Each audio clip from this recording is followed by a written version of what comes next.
पाकिस्तान तिल तिल कर मर रहा है। 2 जून तो छोड़िए, एक वक्त की रोटी भी मैसर नहीं हो रही है। दाने दाने के लिए लूटपाट की तस्वीरें पाकिस्तान में आम हो चली हैं। अब पीओके की जनता भी सड़कों पर है और पाकिस्तान के खिलाफ विद्रोह बढ़ रहा है।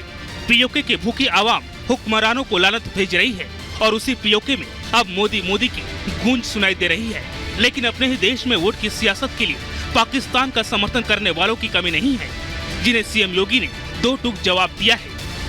एक भिखमंगा पाकिस्तान का समर्थन एक कांग्रेसी और समाजवादी पार्टी के लोग कर रहे हैं। और मैं तो फिर कहता हूं, जो हिंदुस्तान में रहता है और हिंदुस्तान पर जिसको गौरव की अनुभूति नहीं होती है, हिंदुस्तान जिसकी प्राथमिकता में नहीं है, भारत माता के प्रति जिसके प्रति समर्पण का भाव नहीं है, वह भारत के अंदर क्यों बोझा बनता है। जाओ ना भिखमंगे पाकिस्तान के पास जाके भीख मांगो, वहां जाकर के।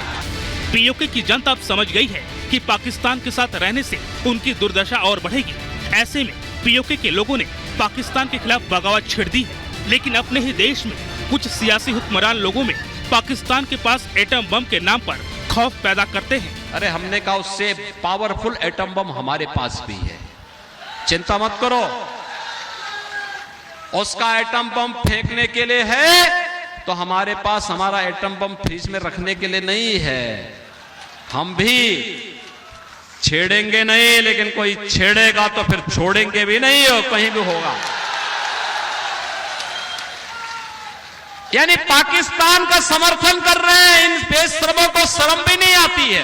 पाक ऑक्युपाइड कश्मीर से हर दिन वहां एजिटेशन हो रहा है और लोग भारत का तिरंगा पताका हाथ में लेके हर दिन आंदोलन कर रहे हैं पाकिस्तान का खिलाफ। वो देख के मेरा ये भी लगता है कि वो शुरुआत है। मोदी जी को 400 सीट मिलेगा तो पाक ऑक्युपाइड कश्मीर भी भारत का ही हो जाएगा। शुरुआत आगाज हो चुका है, उसका भी आगाज हो चुका है। पीओके में आज वही हो रहा है जिसकी भविष्यवाणी हमारे रक्षा मंत्री राजनाथ सिंह ने कुछ दिनों पहले कर दी थी। हालात ये है कि शहबाज सरकार की तरफ से 23 अरब के राहत पैकेज के बावजूद प्रदर्शन थम नहीं रहा है। तो मानते ही पीओके भारत का था, पीओके भारत का है, पीओके भारत का रहेगा। पीओके के लोग खुद ही डिमांड करेंगे।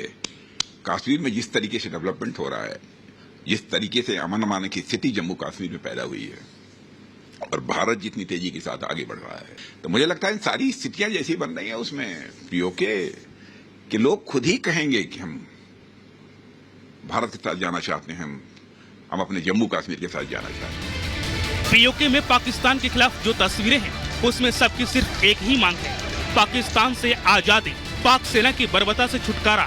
और इसकी वजह पाकिस्तान की कंगाली है, जो खुद अपना पेट नहीं भर पा रहा है। आटे के लिए लड़ाई हो रही है, लोग थैलियों में रसोई गैस भर कर ले जा रहे हैं। ऐसे में पाकिस्तान पीओके के लोगों का पेट कैसे भरेगा? Bureau report, Republic Bharat.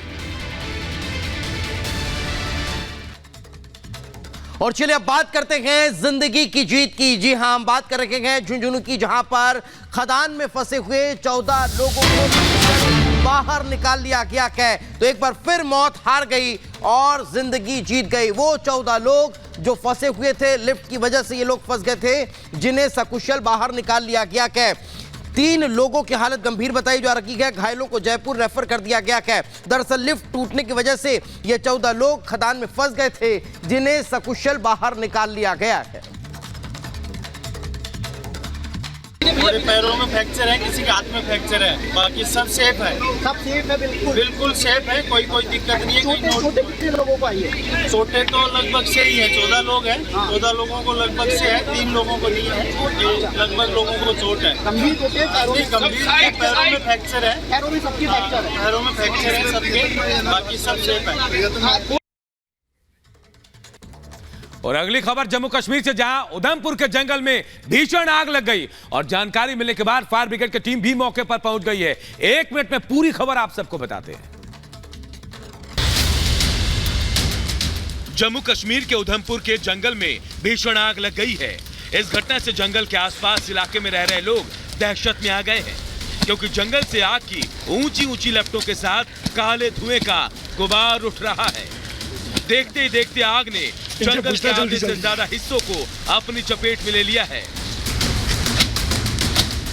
घटना की जानकारी मिलने के बाद फायर ब्रिगेड की टीम पहुंच गई, जिसके बाद आग बुझाने का काम शुरू हुआ।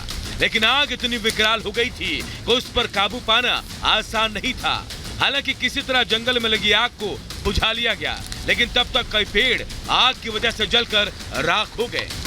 जैसे जो हवा चल रही है तो इसको कंट्रोल करना लगे हैं, वैसे इधर तक हो जाएगी। इसको हम अभी फायर लाइन देंगे, लड़के पहुंच रहे हैं जो वहां वाले लगे थे।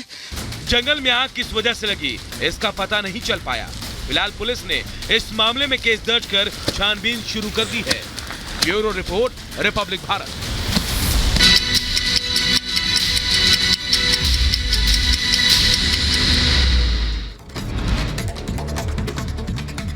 आंध्र प्रदेश के पालनाडु में बस और लॉरी में टक्कर लगने से लगी भीषण आग। हादसे में 6 लोगों की मौत, कई लोग हुए जख्मी।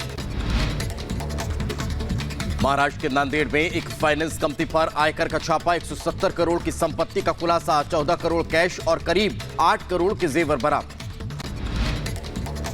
झारखंड के मंत्री आलमगीर आलम की मुश्किलें बढ़ी। ईडी ने आज फिर पूछताछ के लिए किया तलब। मंगलवार को कई घंटों तक नकदी वसूली को लेकर सवाल जवाब हुए। आलमगीर आलम के करीबियों के पास से मिले थे 35 करोड़ रुपए।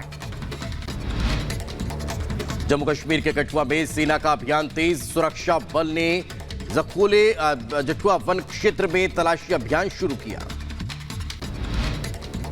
प्रधानमंत्री मोदी की आज महाराष्ट्र में ताबड़तोड़ 2 रैलियां। महाराष्ट्र के डिंडोरी और कल्याण में जनसभा को संबोधित करेंगे। डिंडोरी सीट से केंद्रीय मंत्री भारती पवार को फिर से उतारा गया है चुनावी मैदान में। वहीं कल्याण लोकसभा सीट से मुख्यमंत्री एकनाथ शिंदे के बेटे श्रीकांत शिंदे चुनाव लड़ रहे हैं। आगे बढ़ते हैं। 5वें चरण के लिए प्रधानमंत्री नरेंद्र मोदी का महाराष्ट्र में ताबड़तोड़ प्रचार आज देखने को मिलने वाला है। कल्याण और डिंडोरी में रैली के बाद शाम 7 बजे के करीब प्रधानमंत्री नरेंद्र मोदी घाटकोपर में रोड शो भी करेंगे। मुंबई उत्तर पूर्व लोकसभा सीट से मिर्जा कोटेचा को बीजेपी ने उम्मीदवार बनाया है। 20 मई को डाले जाएंगे वोट।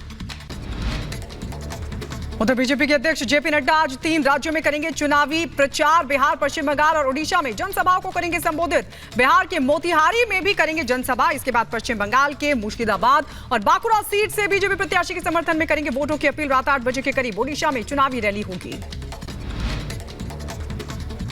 वहीं गृह मंत्री अमित शाह आज पश्चिम बंगाल और ओडिशा के दौरे पर रहने वाले हैं। पश्चिम बंगाल के हुगली में सुबह 11 बजे चुनाव प्रचार की शुरुआत करेंगे। समीरपुर लोकसभा सीट पर हुगली के मोसात बाजार में रैली करने वाले हैं। इसके बाद अमित शाह ओडिशा के कटक में शाम 5:30 बजे के करीब रोड शो करेंगे।